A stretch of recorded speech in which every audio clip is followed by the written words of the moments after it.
So the questions are these. How can we really activate the best of the private sector to meet the challenges of the real world? Is there a way to accelerate my career that doesn't involve boring online or classroom courses? And can I really impact people in the developing world with the skills that I have? Can I finally feel proud of what I know? Those are the questions, and this podcast will give you the answers. My name is Philippa White, and this is Thai Unearthed. Keep listening, and you can follow us on our journey as we show you how we're connecting the private sector with the social sector to make change.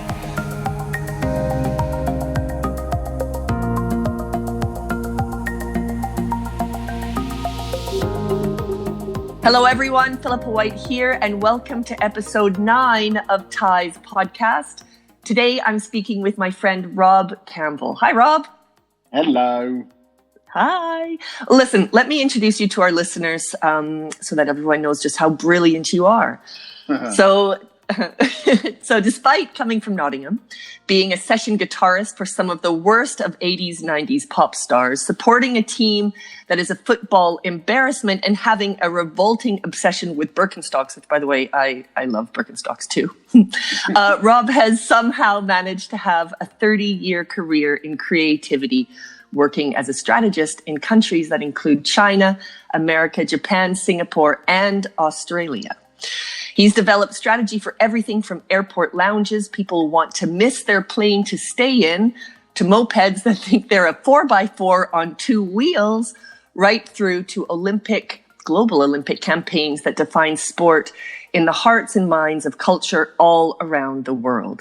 He's worked with names like Nike, Virgin, Metallica, at agencies including Cynic, Wieden+Kennedy, and RGA, and has proudly been called an asshole by Lars Ulrich, Richard Branson, and Dan Wieden. Wow, that's quite a claim to fame, Rob. Yeah.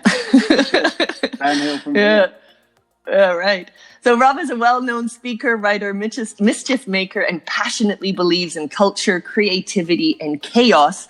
And he also has an unhealthy obsession with listing things in threes. And I have to say that last part made me laugh. So now we met in January, just before the world kind of exploded, don't know, at James Welch's fantastic TNDP evenings in London, and you were the guest speaker. And after we talked about our shared interest in shaking things up and challenging the status quo, I knew that we'd be lifelong friends. So I love how you see the world. I love how your approach to life, your comments on things, just the way that you embrace life. And I just want you to tell me and our listeners, have you always been a rebel? Like, where does this come from? I mean, rebel makes it sound like I'm doing it just because I want to do it. And sorry, let me turn my email off. I don't know why that's suddenly on. I've not ever looked at it that way, in all honesty. I was really lucky that I had parents who were really passionate about saying what they felt was right and exploring that rather than just going with what's the most popular viewpoint. And so, and I've always had bosses that have kind of embraced that as well. So, I mean, I know rebel is supposed to be cool, but my worry with the word rebel is it feels like you're just doing it for the sake of doing it. That's just not what it is. For me, it's just, I get very frustrated when people view the world just through their lens and think that means everyone feels the same way. And I've been really privileged to live around the world and find out how much of the things I thought were right were absolutely wrong. And I just would like to, I'm not saying I'm right. I'm just saying that maybe you're not quite as right as you were. And there's space in there for a bit more objectivity rather than activity. And I suppose when my father was a lawyer, my mum's family, my mum was Italian. They're all lawyers against the mafia. So I've always, my God. It's been quite eventful. And I suppose I learned absorbed a bit about being able to try and make people think more openly about stuff. Whether I'm good at it is another thing altogether. But yeah, it's always been there. Because whenever can you give examples? Yeah, go ahead. Yeah, can you give an example of something that you are particularly proud of, just to bring to life a way that you have managed to get people to perhaps just see something in a different way, or perhaps you did go against the grain quite a bit and perhaps it did raise some eyebrows, but actually you felt genuinely quite proud of it and thought, yeah, you know what, my parents would be proud? Well, I suppose the thing that is one of the things I'm the proudest of, and it was also one of the happiest times of my life, was living in China. I cannot tell you what a privilege that's been. I miss it. I miss it more than anywhere I've ever lived. And without doubt, there's a lot of really messed up stuff there, as there is in all around the world. But the Western world's myopic and prejudiced view of what actually that country is about and the values, I felt a real honor to represent China, the culture of that, and putting some sort of transparency and honesty and understanding into Western brands and people's minds. Nice. I can't tell you how much my life there meant to me. My son was born there. And for me, I'm probably more Chinese than Western in many of the values. And a lot of people go, but they don't understand what it is. They don't understand the history and the nuance. And they treat a lot of people really badly. And I'm not suggesting in any way that the government there is the most perfect, but then I don't think any government in the world is most perfect. And there's terrible things that happen there everywhere, as I said. But fundamentally, I prided myself on having an amazing team and knowing amazing people that allowed me to say to people, this is what you think is going on, but you need to understand what's actually going on and why. And maybe just then you'll start to understand that the view you had is more prejudice than proof. And that can maybe move somewhere forward. And yeah, that's probably the thing that I'm the proudest of.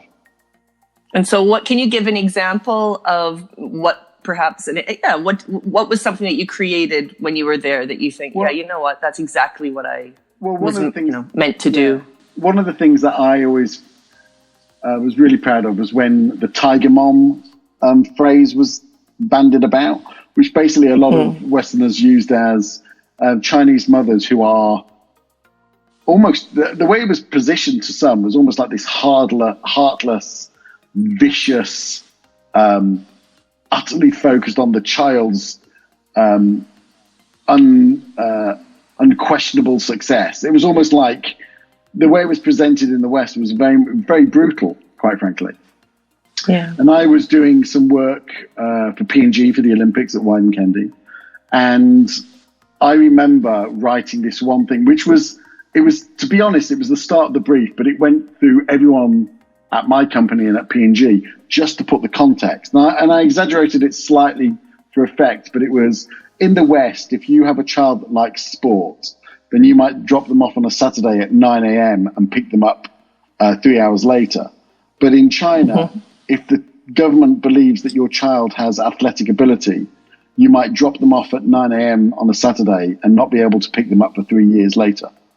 And it was about the ultimate sacrifice of love, you know. And it was just like going, you're so quick to judge people, but the sacrifice that mothers make there is incredible. Yeah, I love it. And it started off a journey and we did some stuff. But yeah, it's I take great I have great love for that country. Yeah. And tell me, why, can you give one example of why you were called an asshole by one of those three people? Oh, yeah, because I just didn't agree with them. I mean, it's like, and then not to be a rude prick and something like that, but it's just like, you know, I remember Dan was in China and he was saying some stuff about China. I was just going, Dan, you're absolutely wrong. And he wasn't being when he said asshole, certainly wasn't like. I know, of course. Yeah. I mean, maybe one of the others it was, but yeah, it was just like, yeah. And also I think I remember he asked me if I'd ever want to move to Portland. And I said, my response wasn't what he wanted. And he just goes, I should fire your ass. But it's always been about, I mean, from my perspective, hopefully, I'd like us all to kind of win better. It's a really weird story. So I moved to Australia chasing after a woman I met in England who I thought I couldn't live without.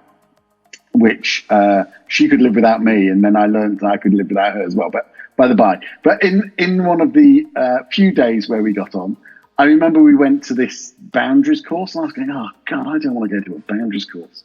But it was really powerful because I remember the first thing that they said was, how many times have you said yes to something you didn't want to do?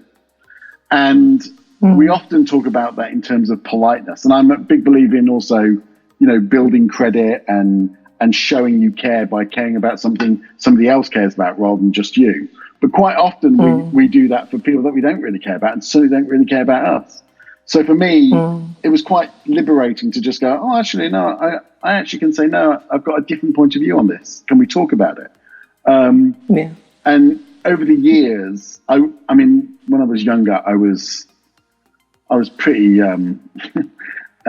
bull in a china shop. And now I've learned how to phrase questions in ways that allow people to express how they feel without judgment. Whereas in the past, I probably was terrible at that. But yeah, it's been amazing, and seeing my father do all that and all that stuff. It's been I'd hope they're proud of me. We'll see. They certainly won't be proud of everything, but they'd hopefully overall. I'm sure they're proud of you. They are definitely proud of you. You're doing some great stuff. Yeah, you don't. Now listen, COVID. COVID has certainly put a spanner in the works for many people and many companies, and Thai is no exception. This has by far been the worst thing to ever happen to us. But in the same breath, I can say it's also been, without question, the best thing to ever happen to us, this moment of COVID. And we often, with Thai, we often talk about necessity being the mother of invention, the obstacle being the way, and in every challenge there is an opportunity. As cliche as all of that is, there's just so much truth to that. And we really are a perfect example of that. And I just wanted to know, perhaps you can tell us your COVID story. I've followed your story a lot. I know a lot of people listening to this probably have as well. Can you bring this and your thoughts around all of this to life a little bit for us? Yeah, sure. I mean, I'll caveat with saying that my situation is very privileged in the fact that I know there's lots of people and lots of my friends who've had a horrific time. And I'm very, very aware of that. From a purely personal perspective, 2020 has been one of the best years of my life. And within that, I got made redundant.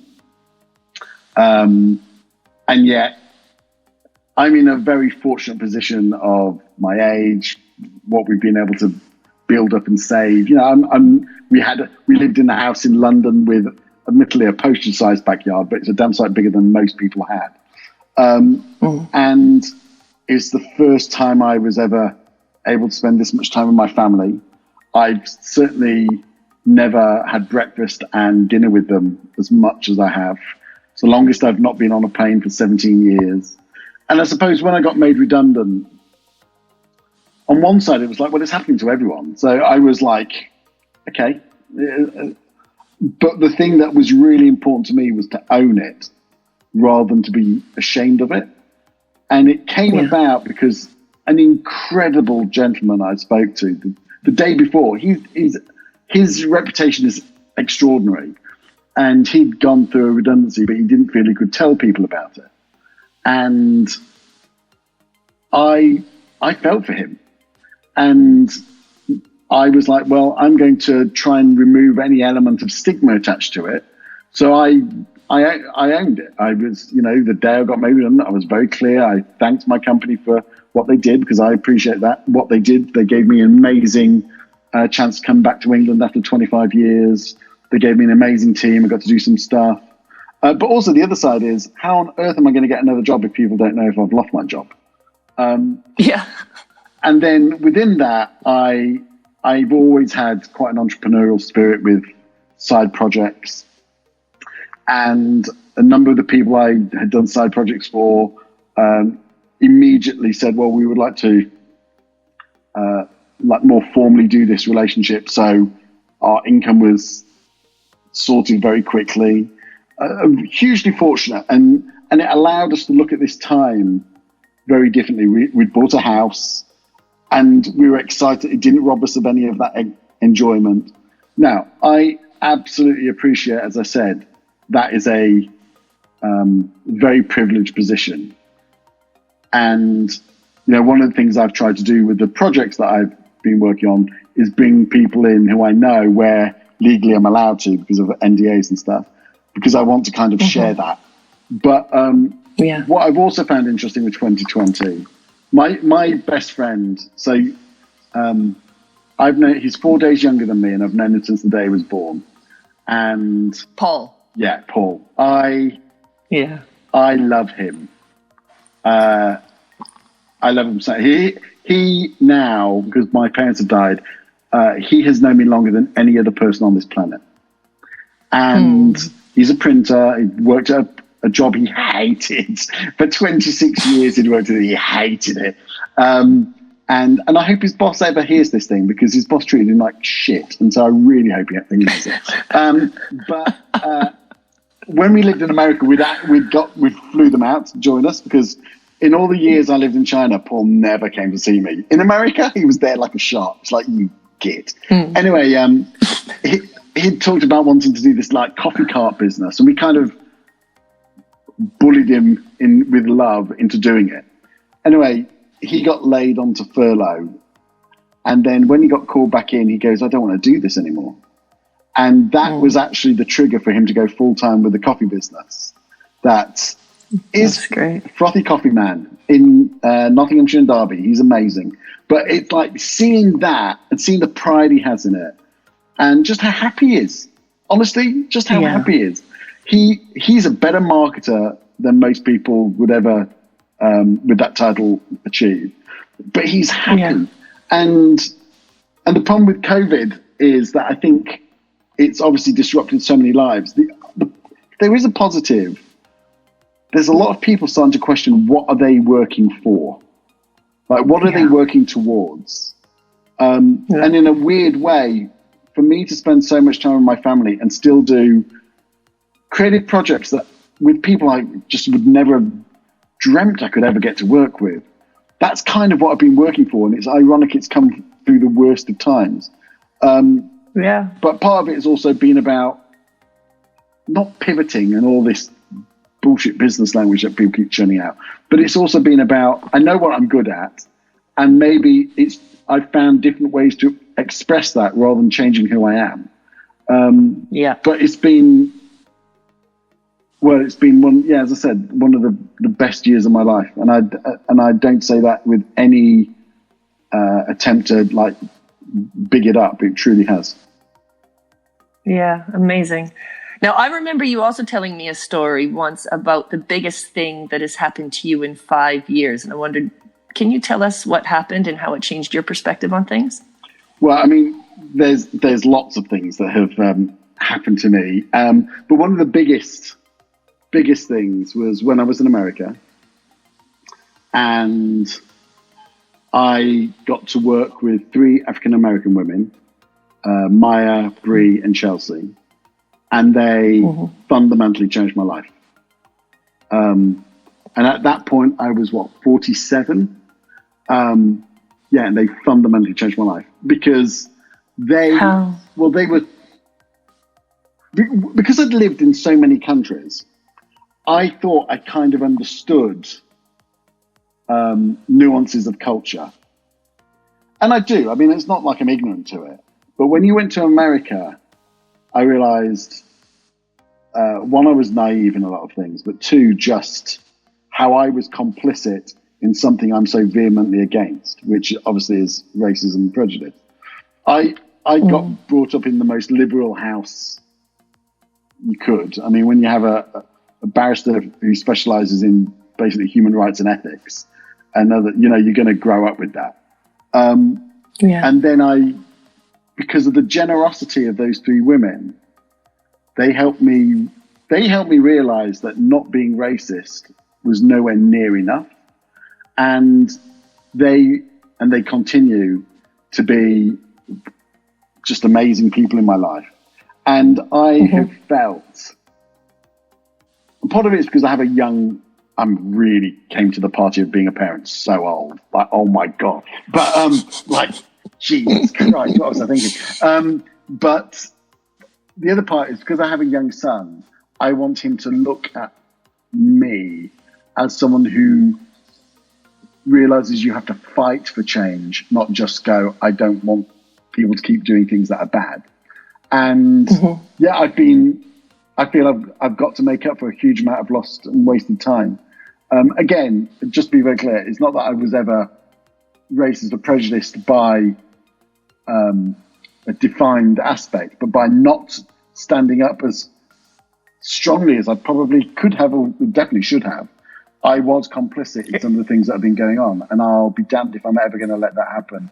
And I owe a lot of people a lot of effort. And how did they get you seeing things in a different way? What did they do that inspired you? So when I start a new job, and I'm going to start a new job soon, so they're going to have a horrific time in this. I like just spending a lot of time getting to know the character of people.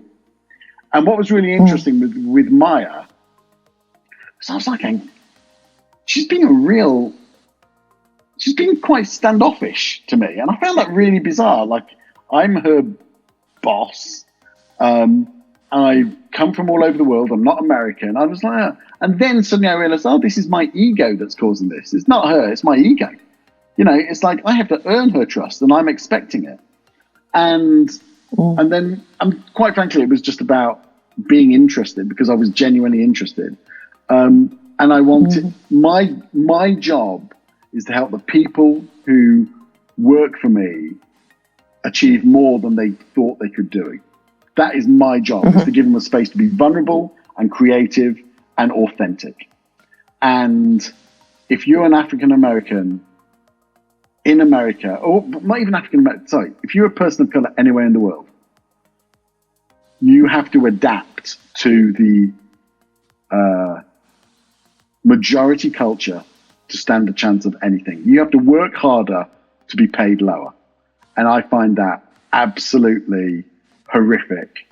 And I'm far more aware of those situations, and I will do all I can to counter that. Because it was never my intent, but I must have been complicit somewhere along the line. And do they know that they had such an impact on you? I mean, I did some work at the Brixton Finishing School, which is a creative school here in London. And I mean, the most impressive thing about me talking about them right now is that I haven't cried, because normally I cry when I talk about them. And it's cried because I'm just so, like, they make me, I'm so grateful for everything they've done for me. And it's just like, because I think the world, they fundamentally changed my life. Absolutely. Yeah, cool. That impact is total and sustained. Amazing. Now, today, we are launching our first project with the TIE Accelerator program, and your friend Jason Oak is taking part, which is super exciting. And for those of you who are listening that don't know, our TIE Accelerator program allows people to raise their game by using their skills to impact the world, and they change their perspective by seeing the world in a completely different light, seeing the power of what they know. And the results have been pretty extraordinary. The TIE Accelerator program specifically is a virtual 6-week program. It takes 2 hours a day. You can do it from home. It's CPD accredited.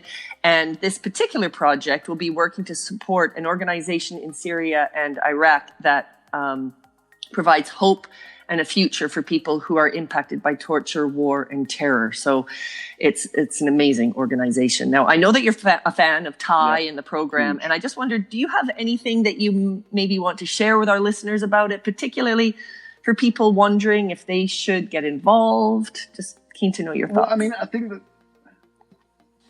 that the people I've met in my life who have been the most interesting, intriguing, and quite often most successful have been the ones who've embraced learning on a constant basis. And when you get to a certain age, you can feel a bit intimidated by that, because you can go, well, I don't know things as much, or so you stick with what you know. And my mum used to always say, care about what others care about, and you'll basically get paid in knowledge and awareness.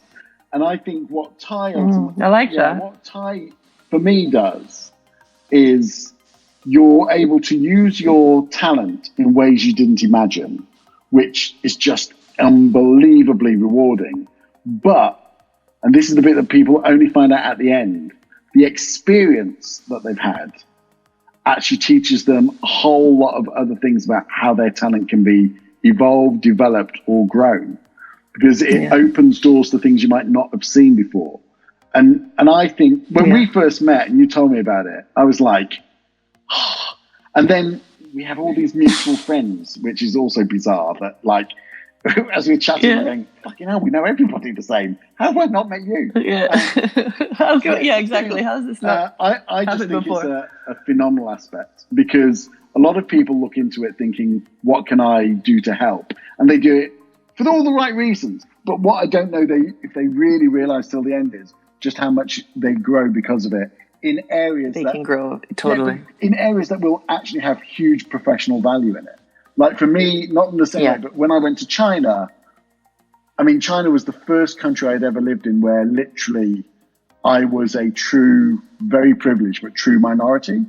And I did a presentation in Australia, which was basically called, you don't have to be a sadomasochist to live in China, but it helps. But it was all about how I'd grown as a human and all the things it had learned and the values that I now bring into my job with the people I work in and the way I work with clients is directly because I put myself in that situation. I went in thinking, I know this stuff. I came out going, I've had to relearn my normal, to such an extent that it's had an incredible impact. And the fact that Thai allows you to do that without necessarily having to do such a huge move, well, that's fantastic. Yeah, amazing. Actually, it's just interesting listening to you talk, because I finished my business degree in Thailand. Right. And I lived in Bangkok for 6 months, and I'd traveled a lot. I mean, having been born in South Africa, I'd been to around Africa, a couple of countries around Africa. Of course, I lived in Canada, but I went to Europe, visiting family in the UK, but also traveled around Europe. So I'd been lucky enough to have exposure to different places, but I'd never been to Asia before. And Asia, oh my God, the only way I explained it was that it turned everything that I assumed as being sort of the way that things are done and just turned it on its head. And it was just extraordinary, because it's so funny how it's so easy for us to just assume that the way that we do things or the way that things are done are just the way that things are done. Yeah. And the way, and when I got, actually it was funny, because when I got to Bangkok, it was in 2001, but it was like, I think it was sort of January 2001. So we had just gone through the year 2000 kind of, Nostradamus has said that the whole world is going to, end in the year 2000. Obviously there's the computer thing, but it was more than that. I mean, it was sort of this, oh my God, what is going to happen in the year 2000? And I remember arriving in Bangkok and still being a little bit kind of, I don't know, overwhelmed, I guess, by this sort of crazy thing that, okay, the year 2000 is now finished. It's the year 2000. Gosh, okay, we've all survived. And I remember getting there and talking to people at my university and saying, so I mean, it was kind of crazy, isn't it? This whole sort of year 2000 thing. And they said, it's not the year 2000 here. And I was like, what are you talking about? They're like, no, we use a completely different calendar. It's like, it's not the year 2000. Yeah. I thought, what? Yeah. What? This is insane. And then you sort of stop and think, of course, the Buddhist calendar, the Jewish calendar, how is it that we in the West honestly believe that the world revolves around our calendar? Yeah. Like, it just suddenly threw all of that out for me. And I thought, oh my God, I am such it's so arrogant for us to assume that everything just, It's also, like when I used to tell people that China only has one time zone. And people would go, really? I go, yeah. And they would find that so confusing. I go, well, it's a communist country. Of course it does. And people go, oh, right. And then there's weird laws. I was doing this campaign, it was for Gap, I think. We're in the US, but for China. And they rang me to see if these ads they had would work. I can't remember all the details. It's such a long time ago. But it was about a time machine or something. And I said, legally here, you're not allowed to go back in time. You're not allowed to do stuff that shows back in time. I might have got that wrong, but I think, they go, what? I said, no, you can only go one way That's a legal aspect. And you can really go, yeah. And it's just like there's some weird laws in China. There was this weird law that you can have more than two flies in a public toilet. And I love the idea that there is like, that is against the law if there were 3 flies there. But then I would say to people, it's a 5,000-year-old culture. Like, it's like, what do you mean? It's like, and people forget all this stuff, and they forget how there are threads that bring cultures through. And the thing I loved so much about being there is having to relearn what a value system was, understand what filial responsibility was, and have all the prejudices that have been culturally influencing my mind slowly, one by one, destroyed. So, for example, when people talk about China as polluting the world, you go, well, on one side you go, yes, it's still, far less than America has been, given the length of time America was number one. But also, China is the biggest investor in green tech because they don't want to pollute the world. It's not like they want to; they're absolutely trying to do it, and it's people just like to do what's the top headline. But when you go to these other countries, you go, like in Japan, I've got to tell you that. So in Japan, my wife and I were just walking around, and we found this guy who was a comb master, and there were like these eight. A what master? Your hair, comb master, and a comb master. Right. Hand carving out of wood, sanding down combs, and then when they finished, they'd go and hand it to this guy who'd run it down his face and either put it in this basket for finished, or would just shake his head and give it back to them. And I'm like going, that's amazing, and that is amazing. I can imagine. There's such richness, and but you only do it if you're exposed to it. Reading about it is not the same. Exactly. You have to be in it. No, totally. I obviously couldn't agree more.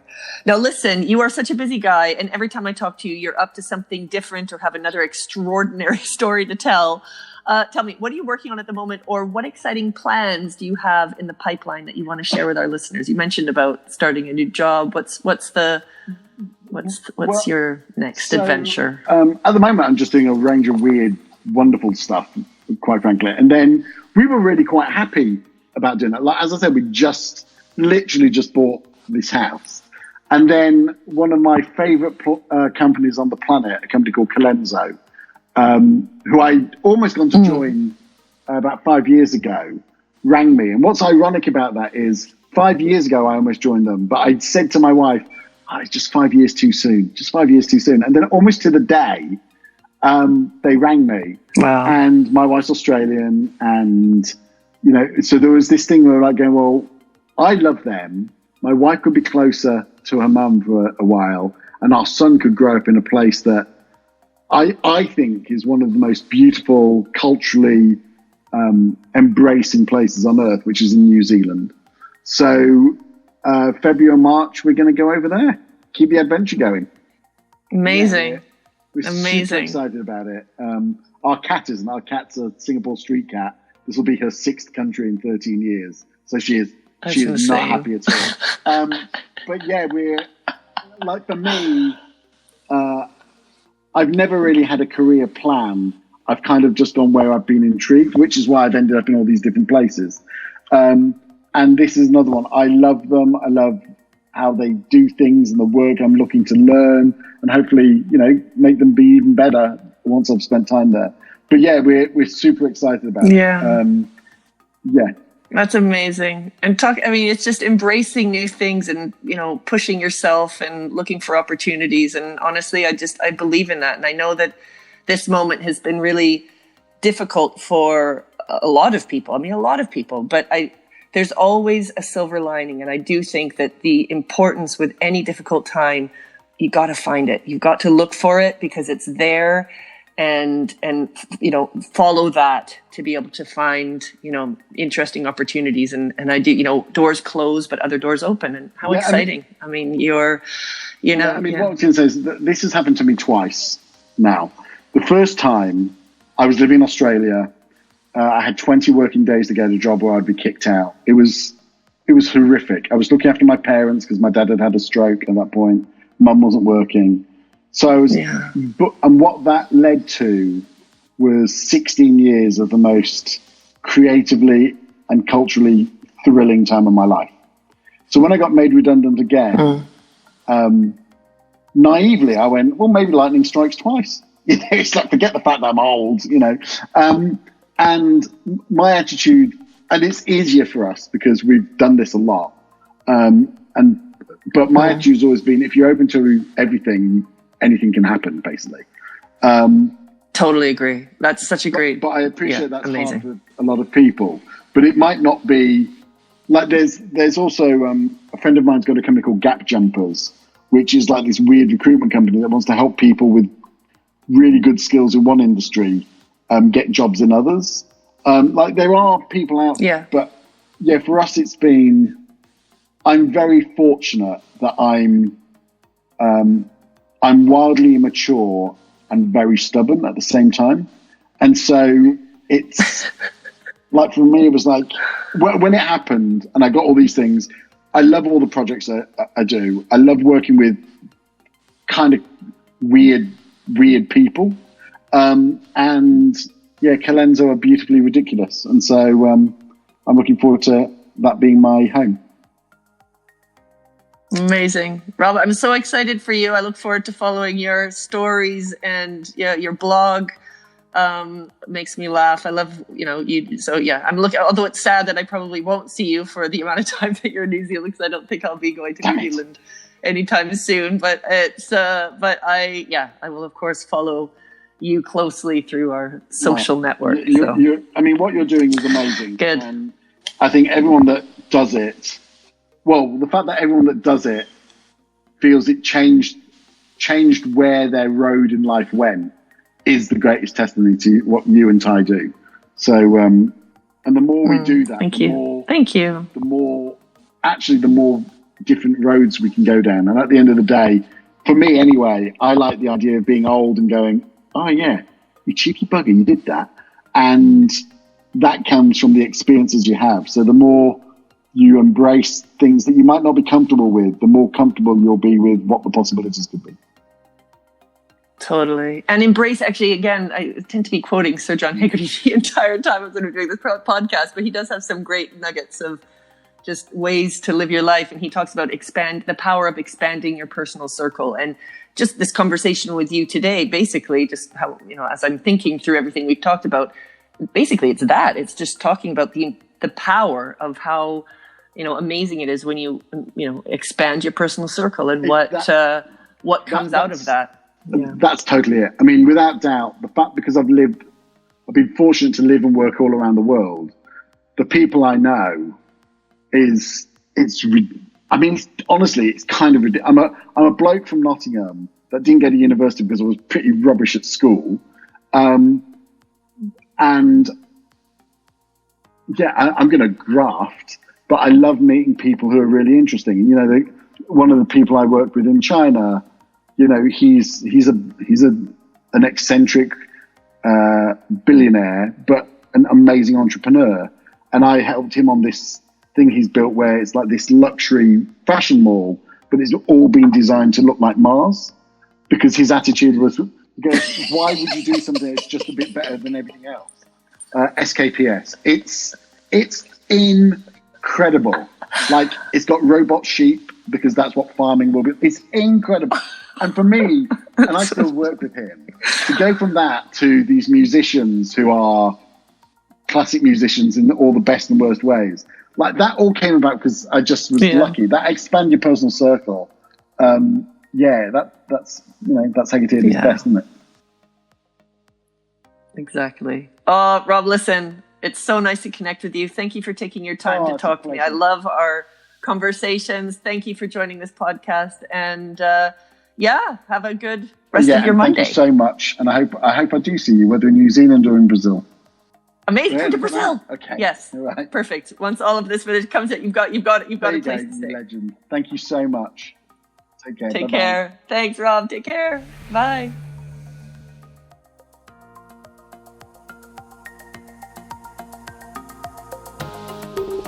Hey everyone, this is Philippa again. So this is your chance to get involved with Ty. We have 3 absolutely amazing virtual opportunities available, all rooted in connecting the private sector with the social sector to make change. TIE has never been more necessary than right now. So if you're looking for life-changing leadership development opportunities for your employees and you want your company to impact the world, we've got you covered. If you're looking to step out of your comfort zone and use your skills to make a difference and keen to meet other like-minded professionals with similar values, then our TIE Accelerator program is for you. There are so many options, so I urge you to get in touch. Go to theinternationalexchange.co.uk for more information or just shoot us an email. Better companies, better leaders, better world.